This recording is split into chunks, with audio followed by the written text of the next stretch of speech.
यामिमां पुष्पितां वाचं प्रवदन्त्यविपश्चितः वेदवादरताः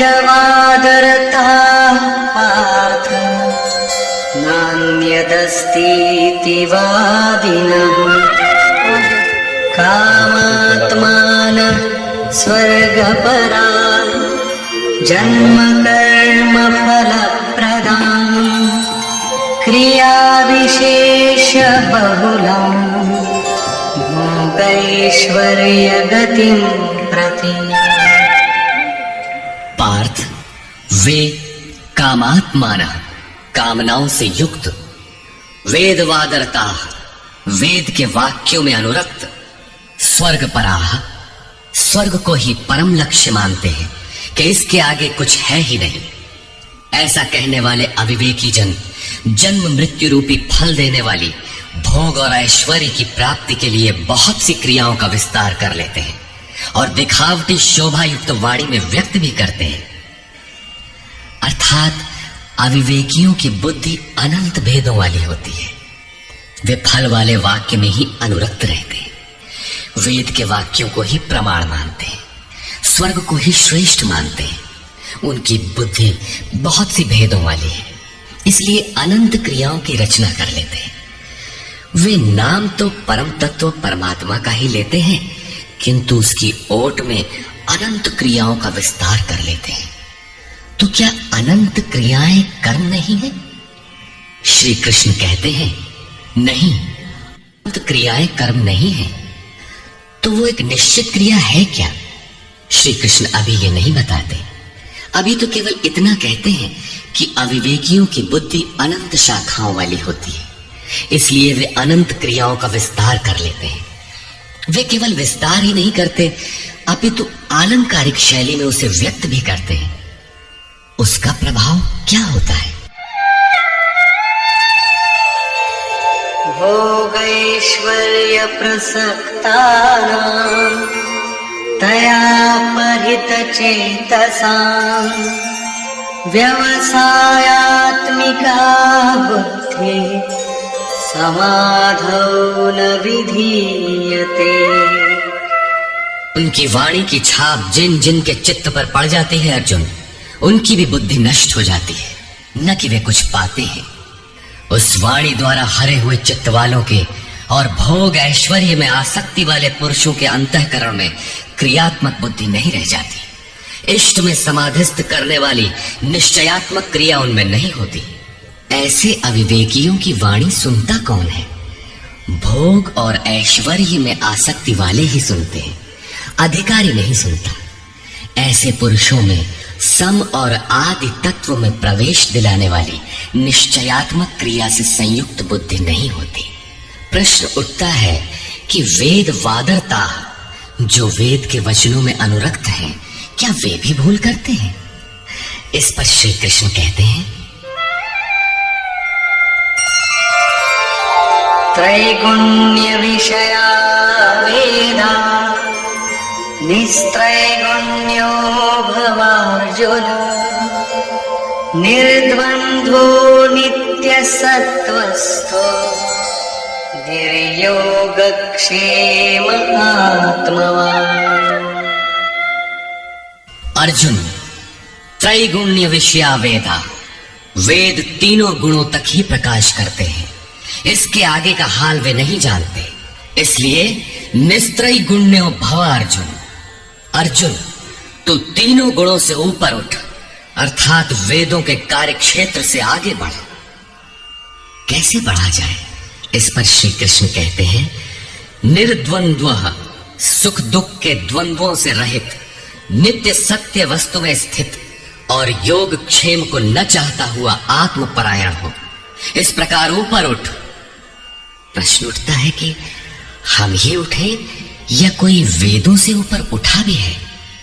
श्री कृष्ण बताते हैं कि आगे जो भी उठता है ब्रह्म को जानता है, और जो ब्रह्म को जानता है वो विप्र है। यावानर्थ उदपानि सर्वतः सम्प्लुतोदके तावान् सर्वेषु वेदेषु ब्राह्मणस्य विजानतः। सब ओर से परिपूर्ण जलाशय को प्राप्त होने पर मनुष्य का छोटे जलाशय से जितना प्रयोजन रहता है, अच्छी प्रकार ब्रह्म को जानने वाले ब्राह्मण का वेदों से उतना ही प्रयोजन रहता है। तात्पर्य ये है कि जो वेदों से ऊपर उठता है वो ब्रह्म को जानता है, वही ब्राह्मण है। अर्थात तू वेदों से ऊपर उठ, ब्राह्मण बन। अर्जुन क्षत्रिय था। श्री कृष्ण कहते हैं कि ब्राह्मण बन। ब्राह्मण, क्षत्रिय इत्यादि वर्ण स्वभाव की क्षमताओं के नाम है। ये कर्म प्रधान है, न कि जन्म से निर्धारित होने वाली कोई रूढ़ी। जिसे गंगा की धारा प्राप्त है उसे क्षुद्र जलाशय से क्या प्रयोजन। कोई उसमें शौच लेता है तो कोई पशुओं को नहला देता है, इसके आगे कोई उपयोग नहीं है। इसी प्रकार ब्रह्म को साक्षात जानने वाले उस विप्र महापुरुष का, उस ब्राह्मण का वेदों से उतना ही प्रयोजन रह जाता है। प्रयोजन रहता अवश्य है, वेद रहते हैं क्योंकि पीछे वालों के लिए उनका उपयोग है। वहीं से चर्चा आरंभ होगी। इसके उपरांत योगेश्वर श्री कृष्ण कर्म करते समय की जाने वाली सावधानियों का प्रतिपादन करते हैं।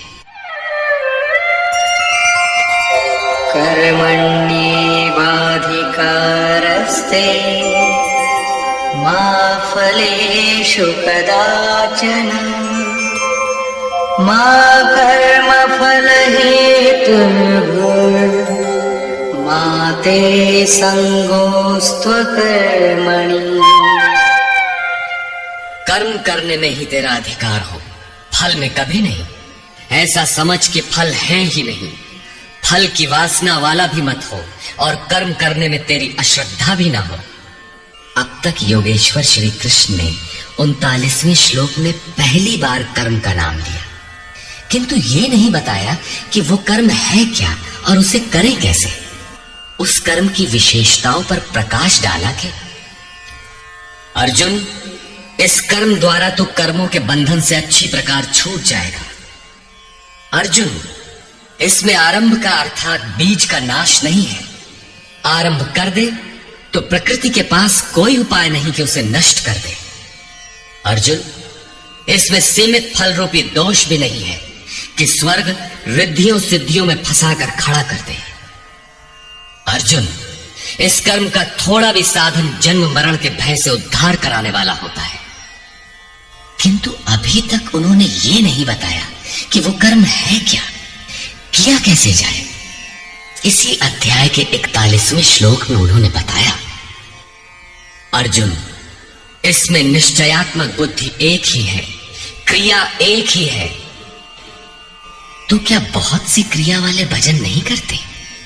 श्री कृष्ण कहते हैं, वे कर्म नहीं करते। इसका कारण बताते हुए कहते हैं कि अविवेकियों की बुद्धि अनंत शाखा वाली होती है, इसलिए वे अनंत क्रियाओं का विस्तार कर लेते हैं। वे दिखावटी शोभा युक्त वाणी में इन क्रियाओं को व्यक्त भी करते हैं।